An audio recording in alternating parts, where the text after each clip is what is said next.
En mi caso, el tema que he realizado es el de antropología forense y memoria. Los casos que he tomado han sido los casos de la Cantuta y el caso de Chuschi, el caso de 1991. Yo he considerado esta rama de la antropología en el sentido de que no hay muchas investigaciones de este tipo realizadas a nivel nacional. No hay mucha investigación acerca del rol de la antropología forense en el campo social. En el caso del campo de la memoria, vinculado al cuerpo, a los restos humanos como símbolo o elemento de identidad en el proceso de investigación de casos de crímenes de lesa humanidad o desaparición forzada, ejecuciones extrajudiciales. Y he seleccionado estos dos casos porque me parece que son casos icónicos, y en el sentido de, en el caso de la Cantuta ha sucedido en el año 1992 con la desaparición de 9 estudiantes y un profesor, y en el caso de Chuschi la desaparición de 4 personas en esta localidad de Ayacucho. En conclusión, la tesis que he planteado presenta que la antropología forense ha surgido a partir de esta necesidad de encontrarle respuesta a los casos realizados durante la violencia interna que ha sufrido el país. A nivel forense siempre se toma como primer paso el testimonio ante mortem, que es el testimonio de los familiares y testigos que han presenciado este acto o familiares que han conocido a la víctima. Y en ese sentido el testimonio del familiar es el primer paso siempre en la reconstrucción de casos de violencia de derechos humanos. La búsqueda de verdad como culminación del duelo corresponde a conocer el paradero de este cuerpo, y según el Colegio Internacional de Juristas, la verdad corresponde a conocer las circunstancias específicas en que ha sucedido este caso. Esta búsqueda de verdad y justicia corresponde a conocer lo que le ha pasado a su familiar, y de esa forma sobreponerse a los daños psicosomáticos que pueda corresponder a este proceso de duelo no cerrado. La antropología forense, al ser una disciplina aplicada al campo humanitario, obligatoriamente se halla vinculado a campos sociales y a sus actores propiamente dichos, y hay una participación activa de estos familiares de víctimas en la labor antropológica forense. Como se sabe, estas familiares de desaparecidos tienen una participación activa a nivel social e incluso a nivel de institución.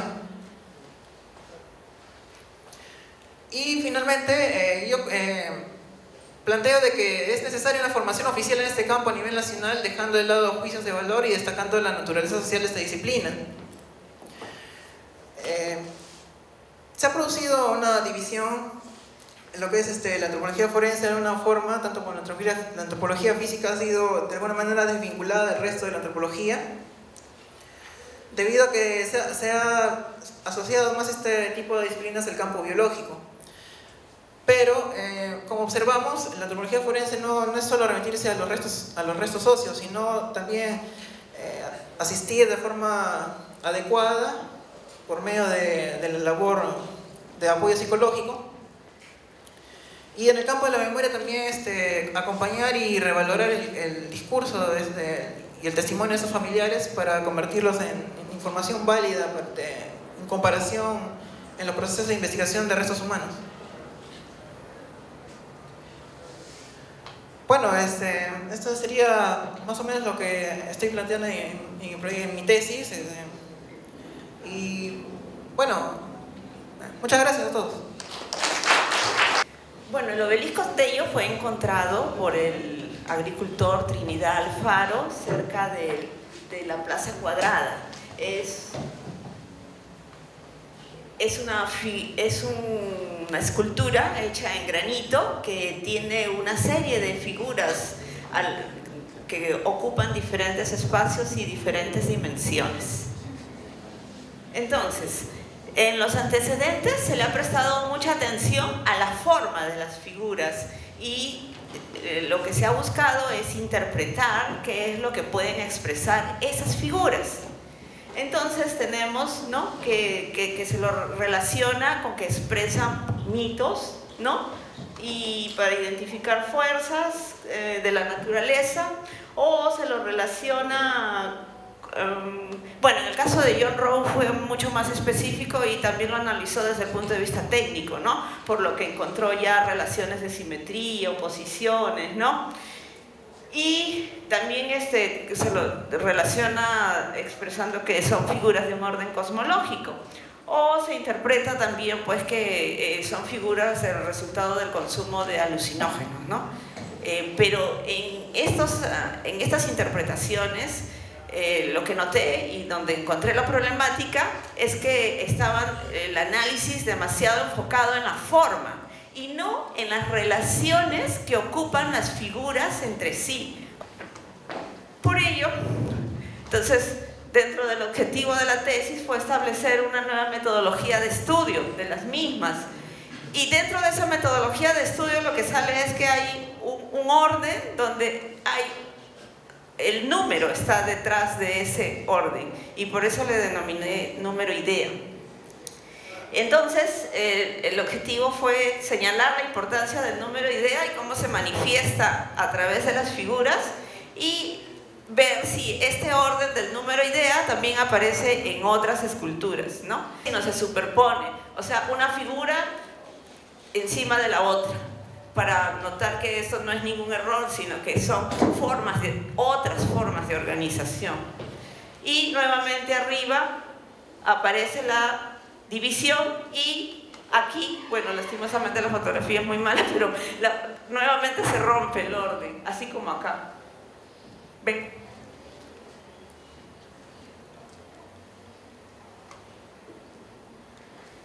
Ya, entonces, nuevamente, la composición tiene 5 filas, entonces tiene un arriba, un centro y un abajo. Pero también tiene un interior y un exterior, ¿ven? Figuras al exterior. Pero ahora, ¿por qué la relación? Porque sus cuerpos, sus figuras, sus formas están estructuradas principalmente en número de 3 y de 4. ¿Ven? Aquí hay 3 ramas, aquí hay 3 yucas, 4 ajíes, acá hay 7 ramas. Este strombus tiene 7 giros en su ápice y sabemos en arqueología muy bien que el strombus se combina con el spondylus y ven, el spondylus está dividido en 4 y tiene 3 serpientes, o sea que entre ellos hacen 7. La chacana tiene 3 ángulos, la composición del ave tiene ala, cuerpo, ala. Y ven, en cada parte tiene solo 3 plumitas, igual en la cabeza también tiene 3 plumas, ¿no? Entonces, este orden interior-exterior, ven que están dominados por el número y como el número, de alguna manera, la forma tiene que estar sumisa, por así decirlo, con el número, ¿no? Entonces, esta área es muy importante. Entonces, esta área es tan importante que contiene todas las convenciones o relaciones lógicas que tiene la escultura completa, ¿no? Entonces, como ven, y casualmente, no creo que sea casual, sino es parte de la importancia de los números, miren, tiene la composición de una figura, la composición de 2 figuras, y la composición de 3 figuras, ¿no? Entonces, si la escultura completa tiene un arriba, un centro, un abajo, pues esta también tiene una parte que tiene la misma división. Si ya les mostré, tiene una parte dividida, bueno, acá también este espacio tiene solo una parte dividida y la otra donde se rompe el orden. Si el reptil tiene figuras que aparentan salir del interior de su boca, pues estas también las tiene, ¿no? Entonces, como ven, la nueva propuesta de análisis de las figuras ha logrado demostrar que cada figura puede ser diferenciada por el uso o tipos de líneas. O sea, la línea continua o la línea que requiere de un retorno. Es una manera de dar significación, ¿no? Ahora, ¿cómo se manifiesta el número idea? Bueno, se manifiesta a través de las líneas en la composición dividida, números pares y en la composición dividida en el espacio, ¿no? Números pares y números impares que contiene tanto la unidad como lo dividido. Y si es posible demostrar que el orden es posible aplicarlo a otras figuras, pues acá tienen la otra figura que es conocida como la medusa y verán que también sostiene un strombus y un spondylus y el ápice está dividido en 4 y el strombus en 3, ¿no? O sea, nuevamente en este caso también están haciendo 7 y en este otro no hacen 7, pero aquí también hay 4 y aquí también hay 4. O sea que hay un orden de los números, ¿no?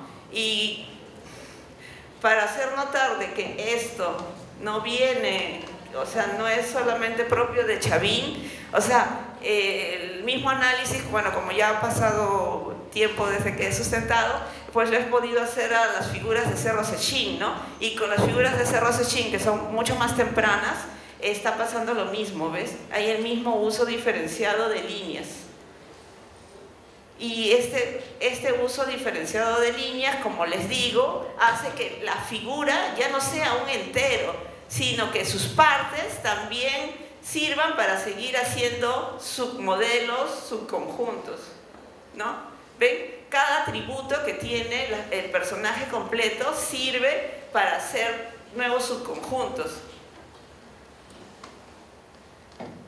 Entonces, por ejemplo, por la forma como están sosteniendo el bastón, se pueden formar conjuntos también por números, ¿ven? Tienen 4 y un quinto que cierra. Ese es solo si selecciono el bastón. No. Este es el otro conjunto que está acá y como verán, miren, este abre y este cierra. Este está cerrando y este está abriendo. Y el del medio está haciendo el cruce, ¿no?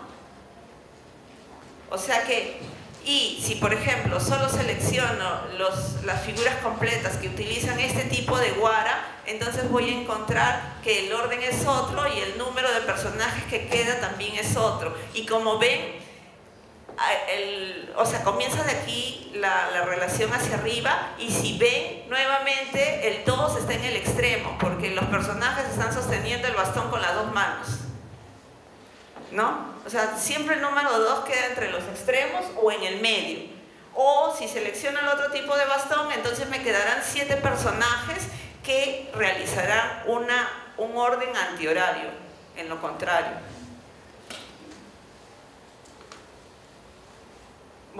Aquí la fotografía para que vean bien cómo está sosteniendo con las dos manos, ¿no? Entonces, la metodología ha permitido identificar sentido dentro de las figuras y una nueva forma de leerlas. Claro que el orden que sale es necesario todavía sistematizarlo mucho más para comprenderlo mejor porque es un orden distinto al de nosotros, ¿no? Es otra forma de pensamiento y además una forma de pensamiento complejo por las múltiples relaciones, o sea, cómo ha tenido el escultor que pensar para realizar cada figura, por ejemplo, en Cerro Sechín, porque esa sola figura, cuántas relaciones va a tener con las otras figuras que está en todo el frontis del sitio arqueológico, ¿no? Eso era lo que quería demostrar. Gracias. Bueno, definamos primero qué es una pollada, ¿no? La pollada es actividad pro fondos, generalmente bailable, en la que se vende pollo frito o ración que se compra en una pollada. Es un término, un peruanismo que no ha sido incorporado todavía a la Real Academia de la Lengua Española. A mí me interesa pues la contextualización de esto, ¿no? Donde se desarrolla desde 1980 hasta el 2001. Durante esta década se hizo evidente una crisis generalizada que se caracterizó por una fragmentación social, de crisis económica, política. También podemos encontrar autoritarismo, inflación, violencia de grupos armados. El país se encontraba en un limbo, la incertidumbre era total, es decir, en la opinión pública era un país a la deriva, sin rumbo y no se imaginaba un mañana. Conclusión. La polla es una actividad que puede sintetizar lo económico, político, social y cultural. En lo referente al económico, porque su fin es conseguir una rentabilidad a partir de la realización de esta actividad. Lo político se evidencia cuando la familia o diversas asociaciones o comunidades se reúnen para elaborar las estrategias, se debate la fecha, la cantidad de invertir, se reparten tareas. Es el ejercicio pleno de la democracia, porque se llega al consenso en bien de todos, es una autoorganización. Lo sociocultural, porque se presenta esta actividad para aprovechar y divertirse, es un momento de esparcimiento y de socialización. La fórmula sería pollada más informe música igual a diversión asegurada y con ganancia. Pero esto no termina aquí, pues no todos los fines de semana seguimos viendo polladas en todos sitios. Lógicamente que en un periodo de crisis se va a masificar, ¿no? Eso sería todo. Gracias. Bien, buenas tardes con todos y todas. Muchas gracias a la Facultad por la invitación. El día de hoy vengo a presentar algunas partes de avances de mi tesis de investigación en licenciatura. El título de la tesis es El obispo Pedro Schumacher y la contrarrevolución católica en el Ecuador entre 1872 y 1902. ¿Cómo surgió esta investigación de tesis? Eso fue un caso bastante curioso. Fue una propuesta de trabajo que tuve en el 2013 gracias al doctor Cristóbal Aljovín, que ahorita es profesor de tesis, de investigar la historia de un país que prácticamente cuando uno lleva los cursos de América como estudiante de historia no se ve prácticamente nada, pese a la cercanía fronteriza que tenemos con el país ecuatoriano. Y bueno, el trabajar el tema de la Iglesia Católica también es un tema que es bastante complejo en un país como el Ecuador, porque es una variable que marca la historia decimonónica del país. Bueno, para comenzar, quisiera decir que dentro de la historiografía ecuatoriana existe una limitación bastante fuerte en cuanto al análisis de la Iglesia Católica, debido a que la historiografía ecuatoriana está mucho más concentrada en analizar procesos de carácter socioeconómicos, caracterizados sobre todo por una etapa que va entre 1970 a 1990, denominada Nueva Historia Ecuatoriana. Es a partir de 1990, con la introducción de los estudios políticos, que comienza un interés mucho más marcado por entender sobre todo el fenómeno político en los espacios intermedios. Pues una conversación que tenía con una colega de la Pontificia Universidad Católica del Ecuador es que hay una cosa bien marcada en la historiografía ecuatoriana, que hay dos momentos que son súper estudiados por los historiadores, bueno, en general tres: uno que es el proceso de independencia, el segundo que es el gobierno del conservador Gabriel García Moreno, que es una dictadura que lleva 3 periodos continuos, y el gobierno y la revolución liberal, que se dio en 1895 y que tuvo como protagonista al caudillo Eloy Alfaro. Más o menos para contextualizar la investigación, por otro lado, también la Iglesia Católica, a pesar de ser un actor central, no ha sido estudiado sobre todo en los procesos intermedios, como sí ha sido estudiado en el proceso de García Moreno, como explicaba en un comienzo, y el proceso de Eloy Alfaro. Si pudiera contar los trabajos que hay sobre el tema, son muy pocos, los puedo contar con una mano incluso, y en general cuando se ha visto el estudio de la Iglesia ha sido sobre todo por una historiografía muy ligada a la Iglesia Católica. Bien, ¿cómo llegué al personaje de Schumacher? Pedro Schumacher es un personaje bastante trascendental en la historiografía ecuatoriana, sin embargo no ha generado un nivel de reflexión bastante marcada. Justo conversaba con unas colegas de Ecuador y llegamos a la conclusión de que, a diferencia de otros obispos, el caso de Schumacher es bastante particular, porque él se convierte, o en su momento lo consideran como la persona que representa a una facción bastante radical del conservadurismo ecuatoriano, que es denominada por los actores de época como los terroristas. El que está ahí en la foto es el obispo Schumacher, cuando es nombrado como obispo de la diócesis de Manabí y Esmeraldas, que son dos regiones o departamentos en la actualidad que quedan al norte del país, en la región norteña del Ecuador. Él es de origen alemán, es miembro de la Congregación de la Misión o de la denominada Orden Lazarista o de los Vicentinos, que es una orden que fue fundada en 1607 por Vicente de Pau y que justo en 1814 es vuelta a reactivar en la época de Napoleón Bonaparte. Nombro un poco el caso colombiano porque la política ecuatoriana decimonónica está muy en relación a lo que se gesta en Bogotá. Y es bien particular esto porque cuando uno ve la cantidad de exilios, incluyendo el de Schumacher en el año 95, todos tienden a migrar hacia Colombia. Por ejemplo, Schumacher fallece en el año 1902 en una pequeña población llamada Samaniego, en la diócesis de Pasto, que era controlada por un franciscano llamado Ezequiel Moreno Díaz, que inclusive ha sido santificado por la Iglesia Católica por ser un defensor de la causa cristiana. En esta carta pastoral, Schumacher publica un total de 23 cartas pastorales en su vida. Más o menos él trata de prefigurar por qué es importante que la iglesia o en general los sacerdotes tengan la posibilidad de participar en la política ecuatoriana. Sobre todo teniendo en cuenta de que hay un cuestionamiento a su participación dentro del Parlamento, hay una encíclica que logra negociar el presidente, perdón, una carta encíclica del Papa León XIII que llega a negociar con Antonio Flores, quien era presidente del Ecuador, para limitar el ejercicio político de los sacerdotes en Ecuador. Sin embargo, de una u otra forma buscaron participar, inclusive gestionar insurrecciones armadas. Schumacher, por ejemplo, cuando es desterrado del Ecuador, incursiona en dos momentos, en 1896 y 1898, en insurgencias armadas. Más o menos con esta trato de dar justamente una justificación sobre cómo ellos empiezan a entender lo político.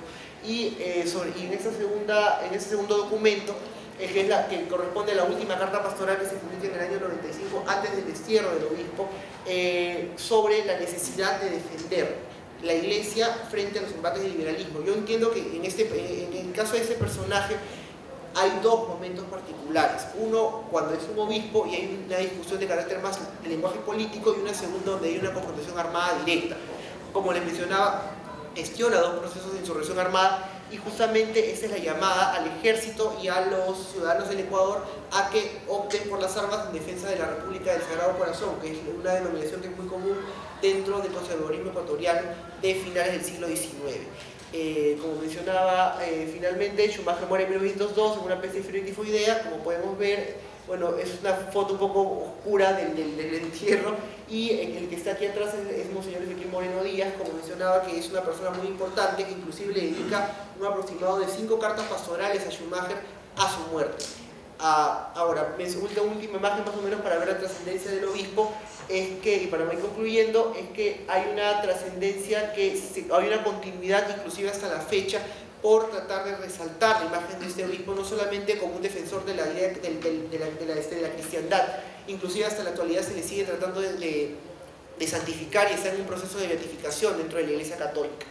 Y bueno, esta es una conmemoración del 50 años de su muerte, es una misa que se convoca en Manaví, exactamente en Puerto Viejo, para justamente conmemorar su muerte y seguir peleando por su proceso de canonización. Ahora, para finalizar, quisiera concluir diciendo que hay una cosa que sí es importante tomar en consideración, sobre todo cuando se hacen estudios de casos de este tipo, y es algo que he discutido varias veces con algunas colegas, es que es importante señalar de que cuando uno estudia un personaje de esa naturaleza, uno no tiende generalmente a enamorarse de su personaje, y lo que uno tiene que tratar de optar es porque ese personaje o el individuo que uno estudia, y creo que en este sentido la microhistoria es muy útil, es tratar de entender cómo él se va relacionando con el contexto y tratar de construir un contexto, porque lo que trato de hacer en esta tesis es tratar de entender la cultura política contrarrevolucionaria, conservadora, ultramontana de finales del siglo XIX ecuatoriano, y en general tratar de insertarlo en un debate más global, como mencionaba en un momento, porque como este proceso no solamente es propio del Ecuador, sino que se gesta en toda América Latina, en Europa sobre todo en países como Francia o España, y he encontrado casos inclusive de este tipo de discusiones en China o hasta países tan lejanos como Uganda. Es un caso bastante particular. Bueno, eso sería todo. Muchas gracias. En primer lugar, agradecer a la facultad por la invitación y bueno, también mencionar la importancia de las investigaciones, particularmente en mi carrera. Yo soy de la base 2010 de 96 estudiantes, solamente 4 hemos presentado tesis y parece que se va a quedar así. Esperemos que no sea de esa forma. Justamente el trabajo social dentro de las ciencias sociales es el patito feo, es un poco discriminado porque hay poca investigación, porque hay poca participación, y esto se debe a 2 elementos importantes. Uno, el endeble desarrollo o formación intelectual, académica y crítica, y por otro lado el analfabetismo político por parte de muchos de nuestros compañeros. En ese sentido no hay una motivación para poder desarrollar cada vez más la investigación. Muchos buscan solucionarlo por cursos de titulación, entre otras cosas. La tesis que vengo a presentarles el día de hoy está relacionada con el sector educativo. ¿Por qué toco una tesis como esta? Por 2 motivos. Uno, porque me he ido desempeñando en el sector educativo desde una ONG, he trabajado con colegios, y por otro lado, porque es un problema actual en mi carrera. El Estado viene desplazando a los trabajadores sociales del sector educativo y progresivamente estos no se involucran y no ganan espacios. Y esto se debe a los factores que les he mencionado hace un momento. En el nivel externo, la falta de participación política del Colegio de Trabajadores Sociales. Esta investigación se desarrolla en el distrito Villa María del Triunfo y es una investigación correlacional. Investigo 2 programas sociales, el programa Caliwarma y el programa Defensoría Escolar del Niño, Niña y Adolescente, conocido como DESNA, uno en el nivel primario en el Colegio Nuevo Progreso y el otro en el nivel secundario en el Colegio Juan Guerrero Quimper. Lo que trato de ver es cuáles son las deficiencias comunes de ambos programas en su aplicación. Hay una serie de documentos que hablan sobre Caliwarma y sobre los problemas alimenticios que este programa no soluciona, sobre las deficiencias que tiene a nivel nutricional, pero pocos hablan acerca de la aplicación concreta del programa Caliwarma o de la aplicación concreta de cualquier otro programa dentro de un ámbito determinado, en este caso el sector educativo. Denomino políticas de bienestar social a las políticas sociales que están asociadas al sector educativo, en este caso. Y es algo que desarrollo en la tesis. Concretamente, cuando hablamos del problema, mi pregunta general es la siguiente: ¿cuáles son los efectos del programa Caliwarma en la institución educativa Nuevo Progreso y del programa DESNA en la institución educativa Juan Guerrero Quimper? Este es el aspecto medular de la investigación. En lo concreto, lo que se ha hecho es investigar las formas orgánicas. ¿Qué es lo que se ve del programa Caliwarma dentro del Colegio Nuevo Progreso? De que no existen formas orgánicas adecuadas. Es más, el programa Caliwarma no está articulado a la estructura del Colegio Nuevo Progreso. No se cumple el objetivo comunitario del Caliwarma y no está contemplado, si vemos el tercer cuadro, el más grande, no está contemplado dentro del organigrama en ninguno de sus lados. Por ende, esto va a dificultar bastante la participación. El rol de los actores. Los docentes están limitados. ¿Por qué? Porque se les da a los docentes las características de responsables del programa, pero no se les da las facilidades, ni económicas, ni logísticas, ni humanas. Los docentes deben empezar a monitorear, deben empezar a ejecutar el programa adecuadamente, pero no pueden hacerlo. ¿Y por qué no pueden hacerlo? Porque si ellos salen de sus aulas, van a descontarles, van a tener observaciones, memorándums y posiblemente despidos. En ese sentido, y pudiendo apurar esta situación, vamos a ver también que las autoridades no conocen mucho el programa como tal. Los alumnos hasta comercializan con los productos, no los consumen. La participación es espontánea, no es articulada, y los padres de familia que apoyan no son designados por la PAFA. Este es el programa Caliwarma. Tenemos también lo que son, los instrumentos que utilizan en realidad no son adecuados. Las formas de atención del programa no toman en cuenta el diagnóstico social, una investigación sobre la situación del estudiante, y no existe un vínculo con la comunidad. En el programa DESNA ocurre algo semejante, claro que con sus particularidades. En el caso docente la situación es la misma, en el caso de las autoridades la situación es la misma, en el caso de los alumnos es totalmente pasivo, pero hay una relativa participación con algunos de ellos. Y bueno, los padres de familia sí están más organizados y dan una participación más cabal sobre esto. Sus instrumentos son buenos, son óptimos, tienen instrumentos que pueden recoger la información. El problema es que no hay especialistas para aplicar estos instrumentos de manera adecuada, y hay un vínculo con la comunidad, pero que es débil, totalmente débil. Y bueno, las conclusiones: hay deficiencias concretas, ¿no? Claro, por la cuestión del tiempo ya hemos terminado acá. Hay deficiencias concretas, comunes, dentro de la aplicación de los dos programas. La primera es que no existen las facilidades económicas. La segunda es que no hay especialistas para la aplicación de estos programas. Se le designa un docente que es un especialista en pedagogía a aplicar un programa social que tiene que ver con violencia familiar, con problemas económicos, con derechos laborales, perdón, con derechos de niños, niñas y adolescentes, entre otros. Además de esto, no existe una investigación sobre la situación del estudiante, o sea, lo que nosotros en trabajo social denominamos un diagnóstico social, que no son 3 hojas, no es un informe social, es una investigación que puede llegar a ser por más de 200 páginas dependiendo del tipo de investigación que se haga. Y por último, el Estado como tal no articula y no contextualiza las políticas sociales. Eso es sumamente importante. Bueno, eso sería todo. Muchas gracias. Gracias. Buenas tardes.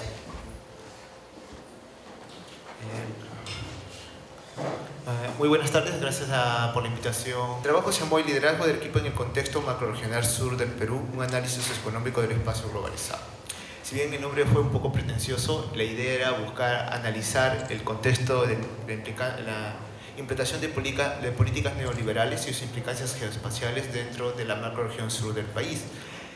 Esto era un antes y un después, porque si bien las políticas del libre mercado en Perú llegaron muy tardías, mientras en Chile, por ejemplo, se implantaron desde los 70 y en los países de la región también tuvieron un contexto similar. En el Perú fue a partir de los años finales de los 80 e inicios de los 90, y con un gran contexto de crisis económica, porque el país quedó en quiebra posterior al primer gobierno de Alan García. Entonces el país, la hoja número 2, por favor, en el mapa, el área de trabajo fue la macrorregión sur. La macrorregión sur fue analizada como Arequipa, Moquegua, Tacna, Puno, Apurímac, Cusco, Madre de Dios y Puno. Se hizo un análisis económico en relación al Producto Bruto Interno y de desarrollo de ellos, las redes que permiten la dinámica territorial entre ellos, y también el análisis de la población económicamente activa, para poder entender cómo fue la implementación de estas políticas dentro de la macrorregión sur. ¿Y por qué resaltar el liderazgo de la ciudad de Arequipa? Si bien Arequipa tiene una ubicación estratégica dentro de la macrorregión sur, Arequipa, dentro de este contexto, permitió tener una mayor comunicación a partir del desarrollo de las redes, y dentro de ellas también estaba el crecimiento a partir del año 2000, por ejemplo, la implementación de los IRSA, ¿no? Y el tramo número 5 en esta parte. A diferencia de los otros departamentos, Arequipa, su población es casi netamente urbana. El 90% de la población de Arequipa dentro de estos últimos años se consolidó, se clasificó como población urbana, a diferencia de los otros departamentos donde casi el 50% o la mayoría era población rural. Entonces Arequipa demostró también espacialmente que desde el punto de vista de desarrollo, actividades secundarias se desarrollan actividades de área urbana. Entonces, y más el desarrollo de las redes, Arequipa tenía más comunicación con las principales capitales de la región, de las regiones de la macrorregión sur, que con sus capitales internas. Es así que se vio también espacialmente esto, las actividades agrícolas que se desarrollaban en la campiña empezaron a desaparecer, y comenzó un cambio de uso de suelo dentro de la ciudad de Arequipa. Entonces la campiña empezó a ver un cambio de uso y se encontró un desarrollo económico inmobiliario.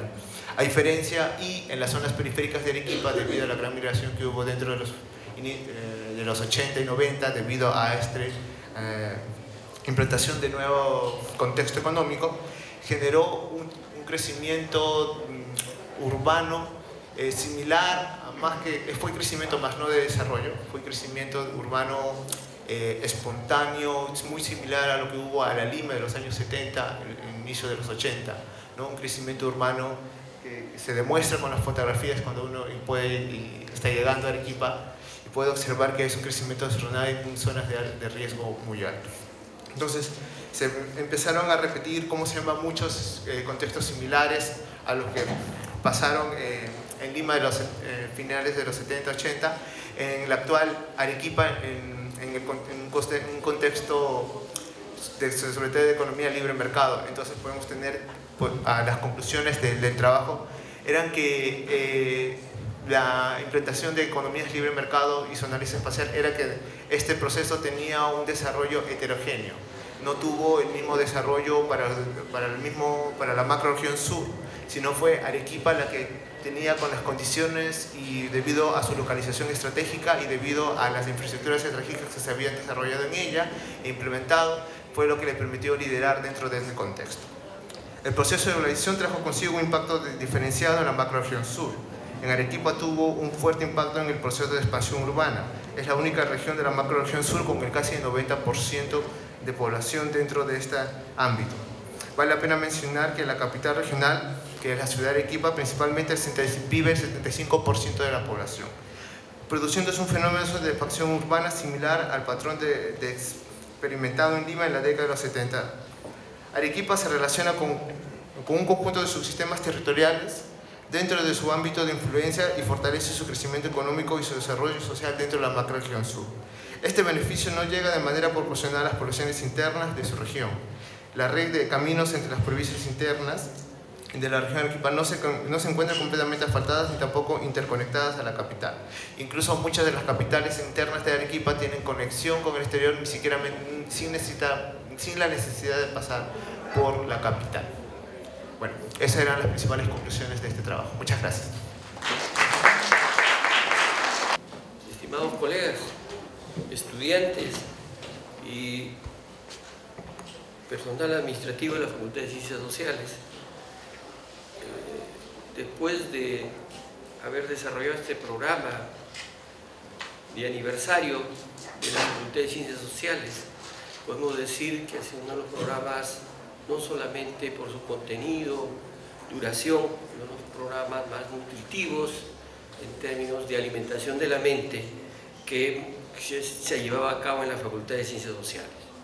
Pero creo que también este programa ha mostrado otro lado, el lado emocional, el lado, como le gustaría decir a José Carlos Mariátegui, del mito, de la alegría. Pero mucho de esto que estamos diciendo también es producto de la Facultad de Ciencias Sociales. Silvia Falcón es una egresada de la Escuela de Antropología que se presentó el primer día. Creo que es de las cantantes más importantes que hay en el país. También se presentó, y ahora lo va a repetir, el Centro Teatral de Ciencias Sociales. Entonces, podemos decir hoy en la clausura que hemos tratado de interrelacionar esto que estamos denominando como el logos y el mito, o lo cognitivo y lo emocional. Sobre lo primero, rendimos un homenaje a la profesora Ruchadi por su labor desarrollada en la universidad como fuera de la universidad, y en especial con el proyecto Caral, y también a un profesor que este año se fue, Aníbal Quijano, profesor muy querido en la facultad. Le rendimos un homenaje durante 2 días discutiendo su pensamiento. En general, creo que el programa ha cumplido con cabalidad. Hemos tenido tiempo para pensar, para reflexionar, pero también hemos tenido tiempo para la alegría, hemos tenido tiempo para la música. Y creo que eso es producto de lo que ahora se está haciendo en la Facultad de Ciencias Sociales. Así que muchas gracias a todos ustedes, y especialmente a los que han estado cerca de este programa, en la organización de este programa, profesora Ananías, Danilo Clímaco y todos los trabajadores, especialmente la secretaria Patricia Navarro, y a todos los que han participado. Un agradecimiento a todos ellos. Con ese agradecimiento declaramos clausurado este evento y esperamos que se perfeccione y sea mejor en los próximos años. Muchas gracias.